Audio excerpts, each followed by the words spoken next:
ঢাকা উত্তরার মধ্যে এমন একটি রেস্টুরেন্টে যেখানে আপনি ভালো ছবি তুলতে পারবেন আর ভালো খাবার খেতে পারবেন এমন কোন রেস্টুরেন্ট খুঁজছেন, তাহলে আপনাদের যেতে হবে এই রেস্টুরেন্টটিতে। যে রেস্টুরেন্টটিতে আজকে আমি এসেছি, এই রেস্টুরেন্টটি অনেক বেশি সুন্দর। এখানে আপনি ছবি তোলার সাথে সাথে অনেক কিছু ক্যাপচার করতে পারবেন।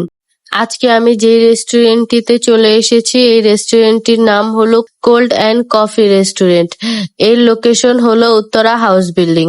আমি আজকে আপনাদের সাথে শেয়ার করব এই রেস্টুরেন্টটির ডেকোরেশন এবং খাবারের প্রাইস এবং খাবারের টেস্ট কেমন।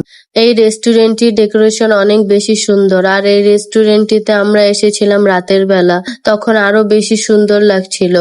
চারিদিকে সবুজ ঘাস আর উপরে আর খোলা আকাশের নিচে বসে খাবার খাওয়ার মজাই অন্যরকম। আমরা আসার পরে খাবার অর্ডার দিয়ে দিয়েছিলাম, তার জন্য আমাদের খাবারও চলে এসেছে। আমার কাছে এই রেস্টুরেন্টের খাবারের প্রাইসটা একটু বেশি মনে হয়েছে, কিন্তু এই রেস্টুরেন্টের ডেকোরেশন এত বেশি সুন্দর যে খাবারের প্রাইসটা একটু বেশি হওয়াই স্বাভাবিক। খাবার খাওয়াও শুরু করে দিয়েছে। এই খাবারগুলো অনেক বেশি মজার ছিল।